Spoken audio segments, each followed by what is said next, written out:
school, playgroup onwards, providing modern education with values for decades. Admission open for all the classes in Misir Pokhara, Madwadi, Dasashwamedh branches in Varanasi. मेरा नाम GP Dubey है। मैं इस समय distinguish professor हूँ यहाँ पर हिंदू विश्वविद्यालय में, और इस विश्वविद्यालय का सबसे पुरातन छात्र रहा हूँ। और मैं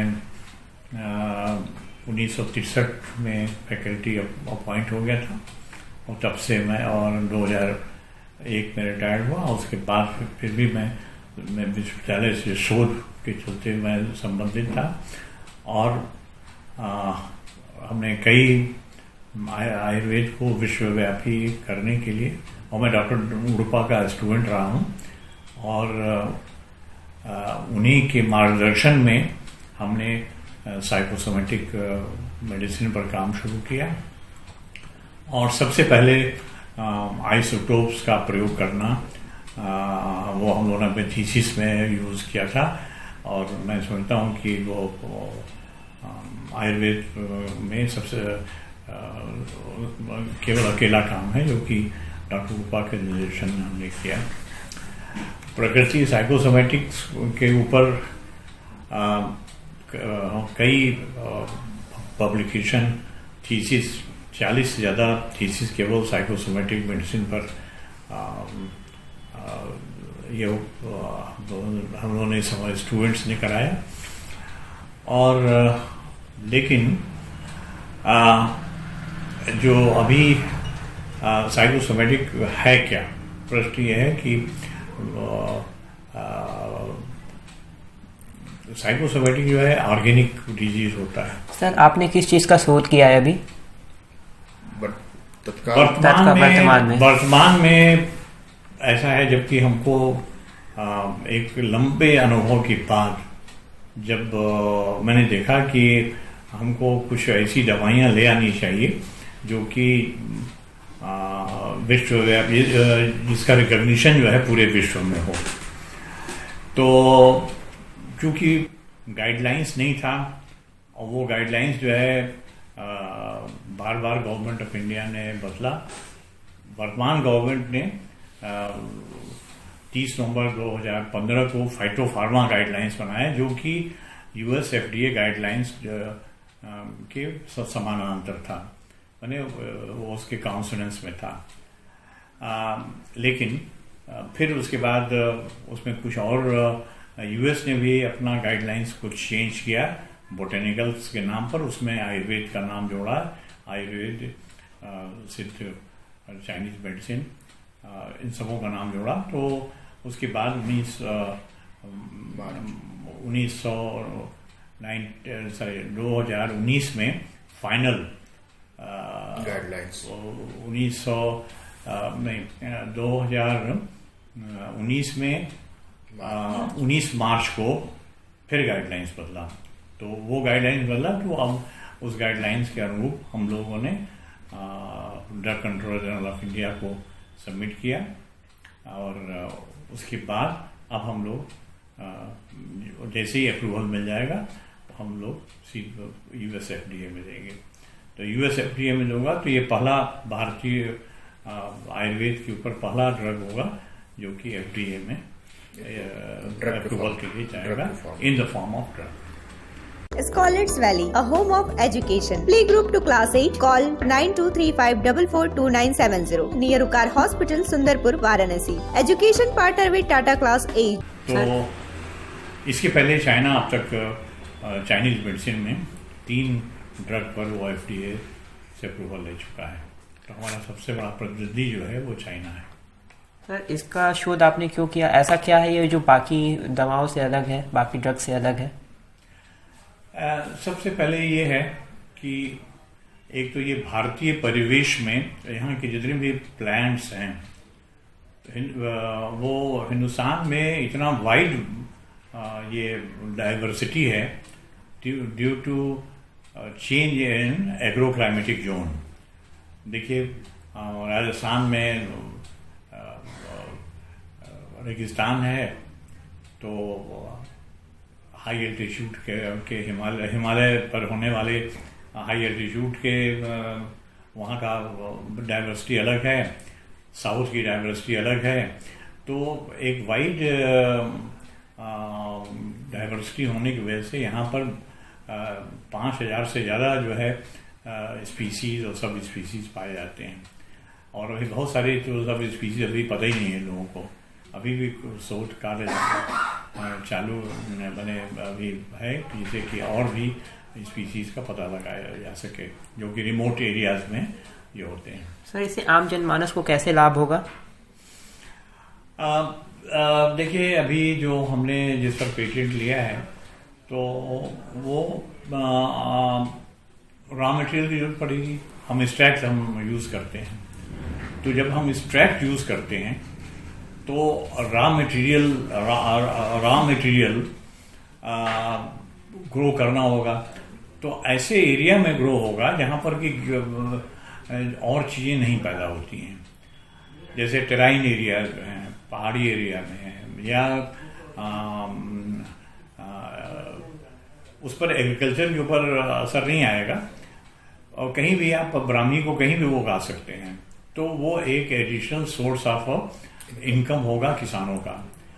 तो मास कल्टीवेशन जब करेंगे किसी का तो उससे, क्योंकि उसे फॉरेन एक्सचेंज मिलेगा, जब ये ग्लोबलाइज हो जाएगा तो फॉरेन एक्सचेंज मिलेगा। फॉरेन एक्सचेंज जो है तो रॉ मटेरियल की जरूरत होगी, तो हमारे जो किसान हैं वो किसान जो है उनको अतिरिक्त उनको आय का एक अतिरिक्त साधन होगा। मैंने इकोनॉमिक एम्पावरमेंट जो है ट्राइबल और रूरल पॉपुलेशन का, जो कि अभी हमारे प्राइम मिनिस्टर ने इंडियन साइंस कांग्रेस में बोला कि हम लोगों को इनोवेशन, इन्वेंशन, प्रोडक्ट डेवलपमेंट और ऐसा काम करना चाहिए जिससे कि किसानों की स्थिति या ग्रामीण इलाके, सुदूर ग्रामीण इलाके में चाहे ट्राइबल एरिया हो या रूरल एरिया हो, उनको अतिरिक्त आय का साधन हो। तो मैं समझता हूँ कि इससे क्या होगा कि देश की आर्थिक व्यवस्था को सुधारने में ये बहुत ही सहयोगी, बहुत ही उपयोगी होगा।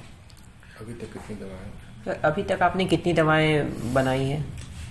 देखिए, अभी तक तो 10 हमने पेटेंट तो बहुत, हमने इंडियन पेटेंट तो हमने करीब 30 से ज़्यादा करा लिया है। लेकिन उसको यूएस में 10 पेटेंट अभी हुए हैं और 7 अभी पाइपलाइन में हैं।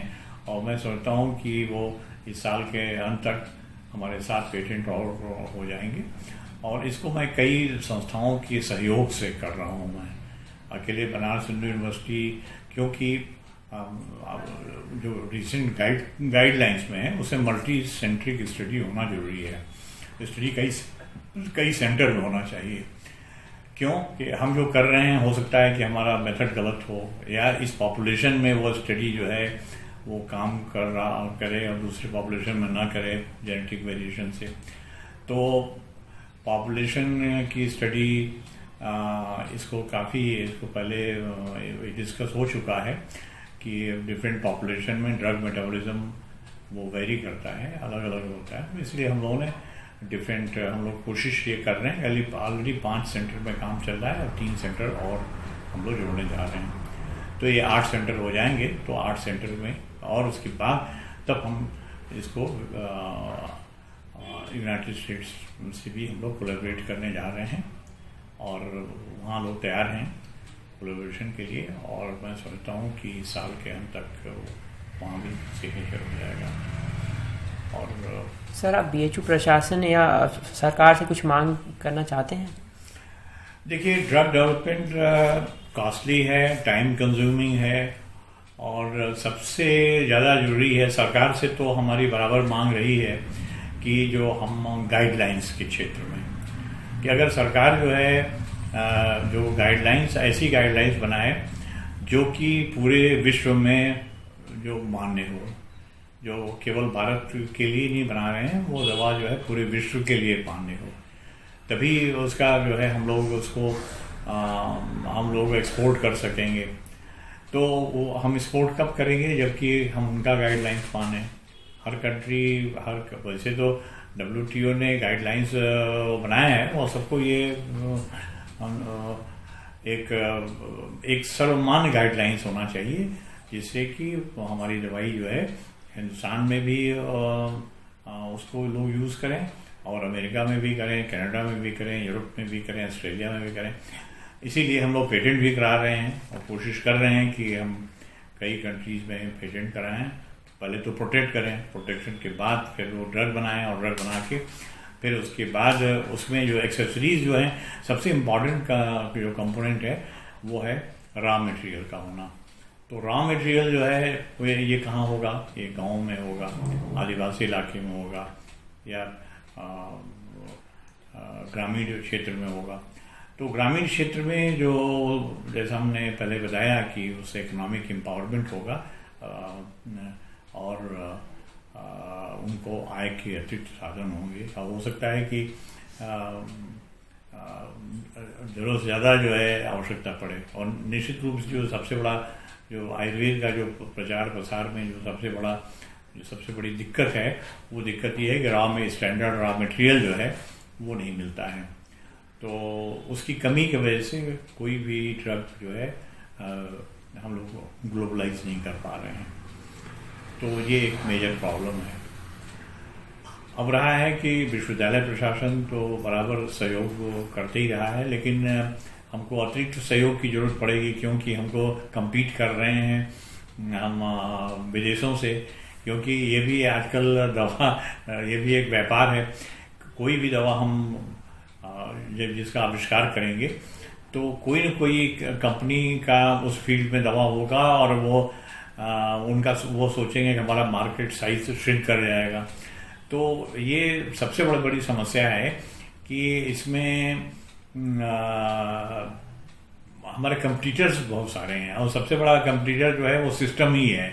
आयुर्वेद न बढ़े जिसको कोई नहीं चाहता है कि वेस्टर्न मेडिसिन के पैरेलल कोई दवा कोई आ जाए और हमारा जो ये है मार्केट शेयर जो है वो श्रिंक कर जाए।